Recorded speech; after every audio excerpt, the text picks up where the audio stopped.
Reverendo Dom Miguel e comunidade monástica, queridos irmãos e irmãs, aqui reunidos para esta Eucaristia, que de perto ou de longe vieram celebrar conosco o dom do alto, a Eucaristia. Hoje nós celebramos o 28º domingo do tempo comum. E a palavra de Deus hoje enfatiza para nós, como um ensinamento precioso: não vos canseis da bondade. Nunca deixem de serem bons. Sejam sempre bons. Não se cansem de praticar a bondade. Não deixem de fazer o bem. A palavra de Deus hoje enfatiza essa virtude para nós. Ao longo da caminhada de Jesus, ele não se cansou de fazer o bem. Sempre esteve atento às necessidades das pessoas e àquilo que ele podia fazer por elas. Jesus está caminhando para Jerusalém. Ele sabe que vai morrer. É como um cordeiro que caminha para o matadouro. Ele sabe que vai perecer, mas não perdeu tempo. Ao longo da sua caminhada para Jerusalém, sinônimo de morte, mas também de ressurreição, ele sabia o que lhe esperava, o que lhe aguardava. Mas todo o tempo, ao longo do caminho, talvez mesmo sofrendo psicologicamente, ele sempre tinha uma palavra de ânimo para as pessoas, de encorajamento. Ele sempre fazia o bem. Ele sempre dirigia uma palavra do Pai para aquelas pessoas cansadas e abatidas. Ele não fez do seu drama um vitimismo. Ele não fez da sua situação algo que as pessoas pudessem olhar para ele como um coitado. Jesus não viveu do coitadismo. Ele sempre foi uma pessoa firme na missão, sabendo o que lhe aguardava, mas sabia também que o Pai daria uma resposta à morte, à vida. Jesus não perdeu tempo. Sempre ao longo do caminho para Jerusalém, foi ensinando, catequizando, formando, encorajando, fazendo bem. Até que nesse caminho, indo para Jerusalém, algo lhe acontece. Entre outras tantas situações, algo hoje no Evangelho lhe acontece. Alguém chega para ele. No Evangelho de Mateus, esse alguém é chamado de jovem, um jovem rico. No Evangelho de Marcos, ele chama de alguém. No Evangelho de Lucas, ele chama de um homem. Independentemente da situação, seja um jovem, um homem maduro, um ancião, alguém. Esse alguém também cabe à mulher, à criança, o adulto, o ancião, quem quer que seja. É um anônimo. E quando há um anônimo, somos nós. É o meu nome, é o teu nome, é o nosso nome. No Evangelho cabe aqui também o nosso nome. Esse que apareceu para Jesus ao longo do caminho sou eu, é você, somos nós. Que fazemos o mesmo questionamento e desejamos a mesma resposta. Como e o que eu devo fazer para entrar no céu? Para herdar a vida eterna? Certamente em algum momento da nossa história nos fizemos essa pergunta ou fizemos essa pergunta a Deus. O que eu preciso fazer? No que eu preciso melhorar? Como eu preciso caminhar? O que de fato eu preciso abraçar para poder dar a vida eterna? Será se o que eu estou fazendo está certo? Se eu tenho dúvida, eu busco conselho para reorganizar a minha vida. Essa foi uma pergunta feita a Jesus. Um anônimo, esse anônimo somos nós. Ele pergunta a Jesus, começando com aquilo que ele sabe que Jesus é. Bom mestre. Ele reconhece Jesus um mestre. E com ele quer aprender. Ele tem, de certa forma, uma sinceridade, uma honestidade diante de Jesus. Não é alguém como os fariseus que quer colocar Jesus numa armadilha. É alguém que tem uma reta intenção. Mas ele chama Jesus de bom e, ao mesmo tempo, Jesus devolve a palavra. Por que me chamas de bom? Só o Pai é bom. O que com isso Jesus nos revela? Que o Pai é a fonte da bondade. Que o Pai é a própria bondade. Quando nós somos bons, Deus está agindo em nós. Não somos nós a fonte de todo o bem. Não somos nós os detentores das boas obras. Não somos nós os protagonistas de tudo aquilo que de bom sai das nossas mãos, da nossa boca e das nossas ações. Nós podemos cair nessa armadilha. Eu não preciso de Deus porque eu sou tão bom, tão bom. Eu vivo tão bem, sou tão bom, que as minhas obras e a minha bondade me justificam. Esse é um pensamento que ronda muitas doutrinas, muitas falsas religiões até. Que a bondade ou a caridade me justifica. Que a caridade já é o suficiente para eu receber a coroa da vitória, independentemente da graça e do favor de Deus. Mentira. Jesus disse, olha, só o Pai é bom. Tudo que nós realizamos, tudo que nós fazemos, tudo que de bom nós realizamos nesta vida, ou já fizemos na vida, é a ação de Deus em nós.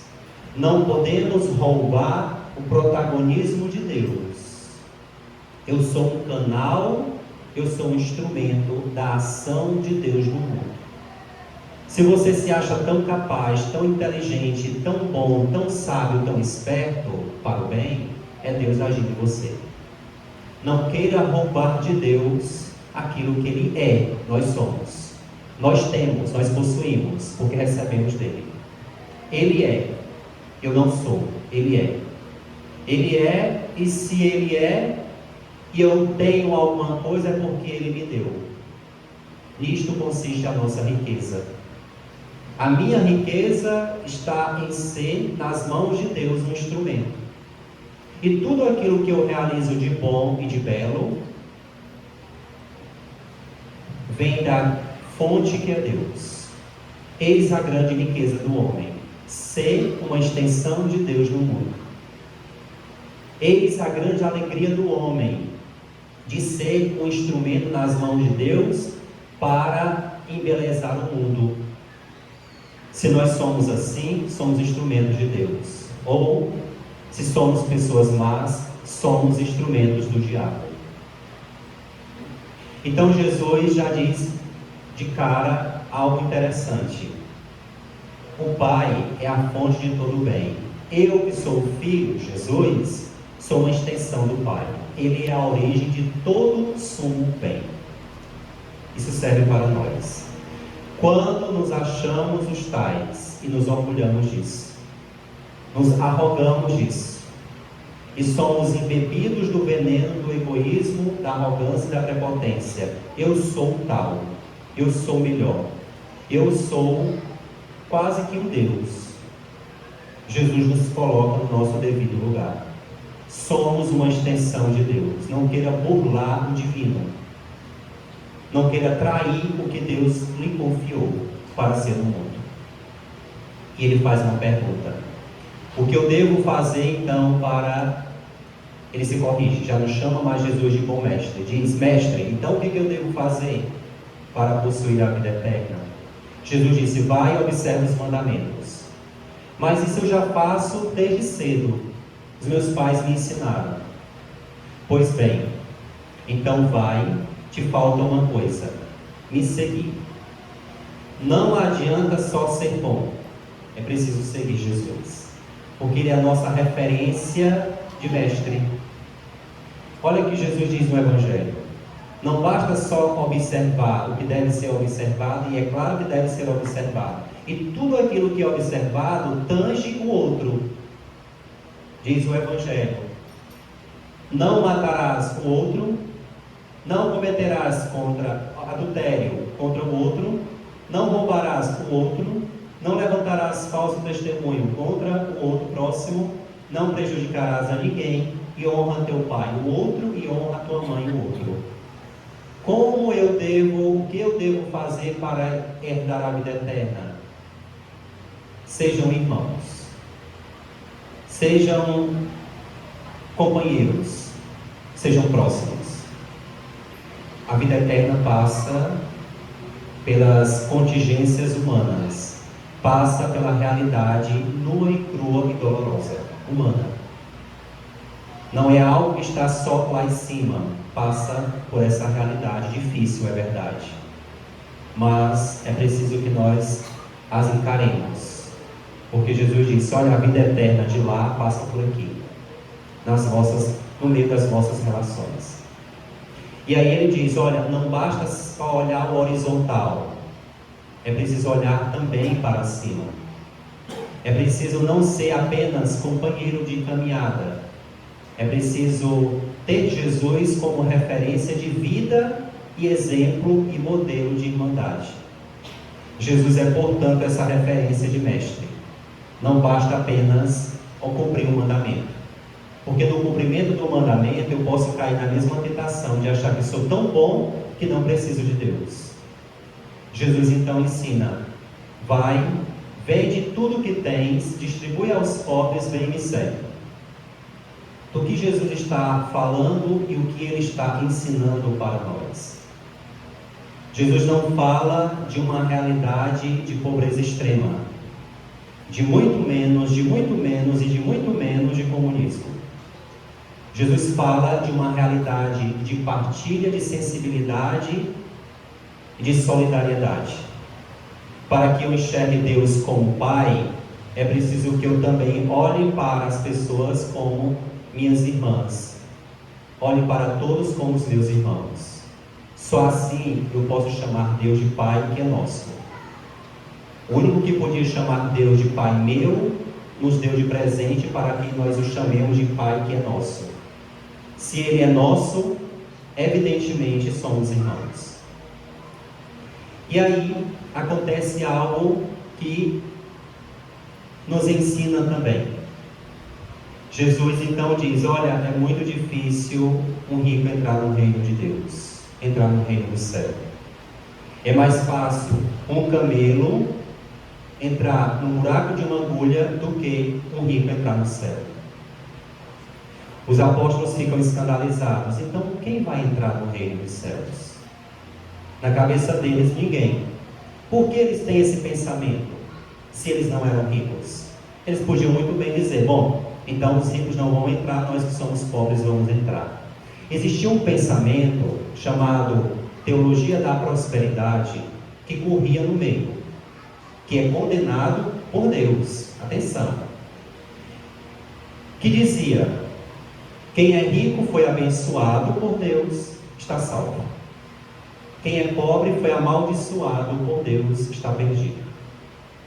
Quando Jesus diz que é difícil um rico entrar no reino de Deus, logo os apóstolos pensam que, bom, se os ricos receberam a bênção de Deus, não vão entrar no céu, o que dirá nós que já somos amaldiçoados? Então ninguém entra. Só que aí Jesus vai ensinar e vai explicar que tipo de riqueza impede de nós entrarmos no reino de Deus. Jesus continua o seu ensinamento e diz que para os homens é impossível, mas para Deus não. Porque Deus age com a sua graça, com a sua sensibilidade e com a conversão no coração do homem. E quando isso acontece, chega no nosso coração a sabedoria. E com o dom da sabedoria nós conseguimos administrar aquilo que possuímos, não pensando somente em nós mesmos, não vivendo para um triste fim, do acúmulo sem fim, sem herdar a herança de Deus. Ele nos ensina que é preciso que nós olhemos para as coisas como meio e não como um fim em si mesmo. Olhemos para a realidade das coisas que possuímos, seja o que for enquanto for, para como uma realidade meio e não como um fim em si mesmo. Tanto é que Jesus na segunda parte diz: quem deixa pai, quem deixa casa, irmãos, irmãs, mãe, pai, filhos e campos, por causa de mim do Evangelho, receberá 100 vezes mais agora durante esta vida, casas, irmãos, irmãs, mãe, filhos e campos, com perseguições, e no mundo futuro, a vida eterna. Muitos de nós, às vezes, podem pensar: então esse Evangelho não é para mim. Não é para mim porque diz respeito aos ricos, e eu, coitado, não tenho onde cair morto. Então, o Evangelho não é para mim. Por quê? Porque fala para um público específico, e não para mim, que não tenho quase nada. Não. O Evangelho é para todos. Porque todos nós somos ricos de alguma coisa. A nossa família é uma riqueza, os nossos filhos são uma riqueza, os nossos bens, poucos ou muitos, são uma riqueza, a nossa saúde é uma riqueza, tudo que possuímos na vida é riqueza. Agora, nenhuma dessas condições pode ocupar o lugar de Deus na nossa vida. Pode ocupar o primeiro lugar. Nem esposo, nem esposa, nem filhos, nem bens, absolutamente nada. Deus deve ter a primazia, o primeiro lugar. É disso que Jesus fala. E quando nós colocamos qualquer outra coisa no lugar do Senhor, como Senhor das nossas vidas, como orientador das nossas vidas, significa dizer que nós estamos cometendo a idolatria. Estamos substituindo o Senhor por aquilo que é meio, por aquilo que deve me auxiliar a chegar em Deus, e não o contrário. Então, nessa segunda parte, nós podemos então também perceber: como eu vou deixar tudo isso? Se umas coisas eu tenho, outras coisas eu não tenho, então significa dizer agora que eu vou ter que deixar tudo isso para entrar na vida religiosa? Esse texto fala dos que vão para o seminário, talvez. Não. Quando Jesus aborda na primeira palavra, não é? O que deve ser deixado, ele elenca 7 coisas. 7 itens: casa, irmãos, irmãs, mãe, pai, filhos e campos. 7 na Bíblia significa tudo, plenitude, totalidade. Ou seja, nada, absolutamente nada, deve ocupar esse lugar que é de Deus. Se isso acontece na nossa vida, aí nós vamos receber aquilo que é necessário para bem viver, excluindo, na segunda condição, o pai. Receberá casa, irmãos, irmãs, mães, filhos e campos. Por que ele exclui o pai? Porque esses serão reconhecidos como verdadeiros filhos do Pai do céu. O Pai do céu é a nossa máxima herança. Nós seremos reconhecidos como verdadeiros filhos de Deus, se na caminhada nós vivermos esse desprendimento, essa entrega total a Deus, a ponto de colocá-lo como o Senhor das nossas vidas e a prioridade das nossas vidas. O que Jesus traz hoje no seu Evangelho como abordagem fundamental é: quais são as nossas opções? O que nós estamos preferindo? A quem nós estamos absolutamente buscando como fundamento da nossa caminhada e da nossa vida? O que pauta a minha história e a minha caminhada? Quem dirige os meus passos, o meu modo de falar, o meu modo de vestir, o meu modo de comunicar e o meu modo de me relacionar com os outros? Quem me influencia na vida? Quem me norteia, orienta, conduz E quem de fato é o meu Senhor e Mestre? Com essa resposta nós sabemos se somos de fato discípulos do Mestre Jesus ou não. E Jesus então carimba essa resposta dizendo para nós que se nós optarmos exclusivamente por Ele, como influenciador da nossa história e da nossa vida, o que nos restará? Nos restará a vida eterna. E é a vida eterna que Ele quer conferir e dar para todos. Mas é preciso que nós tomemos uma decisão já aqui e agora. E não esperemos para depois, até porque não sabemos se teremos um depois.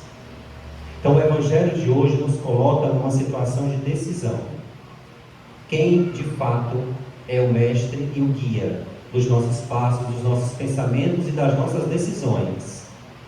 Quem de fato orienta, conduz e mostra o que devemos fazer? A quem nós estamos, sobre quem nós estamos pautando a nossa caminhada, a condução dos nossos filhos e da nossa família? É nos mandamentos divinos? É Deus quem me influencia com seus mandamentos e a minha família está embebida desses mandamentos e sendo orientada por ela?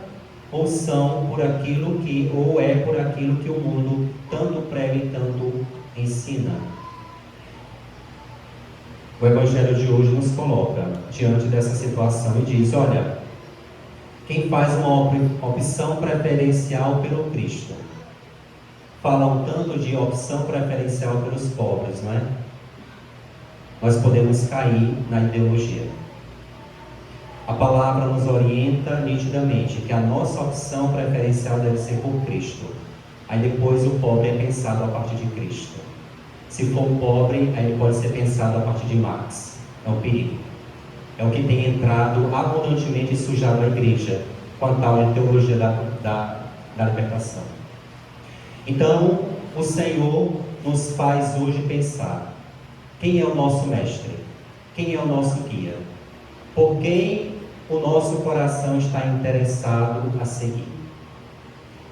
Acredito que nós precisamos ser muito honestos e verdadeiros para responder essa pergunta e seguir adiante.